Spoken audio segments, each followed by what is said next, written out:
നമസ്കാരം. പൊതു തെരഞ്ഞെടുപ്പിൻ്റെ റിസൾട്ട് അറിയാനായിട്ട് ഇനി അവശേഷിക്കുന്നത് 8 ദിവസങ്ങൾ മാത്രമാണ്.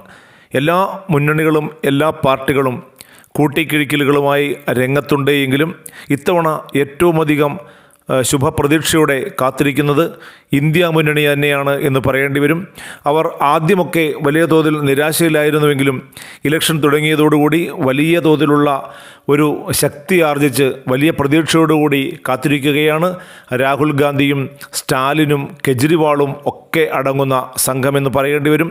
പലയിടങ്ങളിലും പല സംസ്ഥാനങ്ങളിലും മന്ത്രിസഭ രൂപീകരിക്കാനുള്ള ചർച്ചകൾ വരെ തുടങ്ങിക്കഴിഞ്ഞു ഇന്ത്യ മുന്നണിക്കകത്ത് എന്നാണ് ഇപ്പോൾ കേൾക്കുന്നത്. സ്റ്റാലിൻ മന്ത്രിമാരെ പോലും നിശ്ചയിച്ചുകൊണ്ട് മുന്നോട്ട് പോകുന്നുവെന്ന വാർത്തകൾ പുറത്തു വരുന്നു.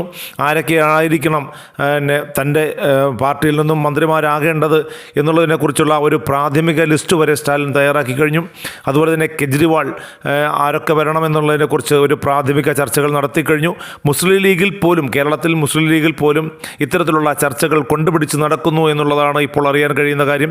കുഞ്ഞാലിക്കുട്ടിയെ അങ്ങനെ ഇന്ത്യ മുന്നണി അധികാരത്തിലേക്ക് എത്തുകയാണെങ്കിൽ കുഞ്ഞാലിക്കുട്ടിയെ മന്ത്രിപദത്തിലേക്ക് കൊണ്ടുവരുവാനുള്ള ശ്രമങ്ങളാണ് ഇപ്പോൾ പാണക്കാട് നിന്നും നടത്തിക്കൊണ്ടിരിക്കുന്നത് എന്നുള്ള വ്യക്തമായ തെളിവുകളും പുറത്തു വന്നിരിക്കുകയാണ്.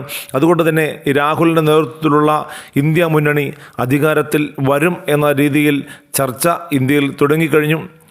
അതിനുള്ള മന്ത്രിസഭ അംഗങ്ങളെ നിശ്ചയിക്കുകയും അതിൻ്റെ ബാക്കി പ്രാഥമിക ഘട്ടങ്ങളിലേക്ക് കടക്കുകയും ചെയ്തു എന്നാണ് ഇപ്പോൾ അറിയുന്നത്. കേരളത്തിൽ നിന്നും ശശി തരൂർ ജയിച്ചു വന്നാൽ ശശി തരൂർ ഒരു മന്ത്രിയാകുമെന്ന്, കേന്ദ്രമന്ത്രിയാകും എന്നുള്ള രീതിയിലുള്ള ചർച്ചകൾ, വർത്തമാനങ്ങളൊക്കെ വന്നിട്ടുണ്ട്.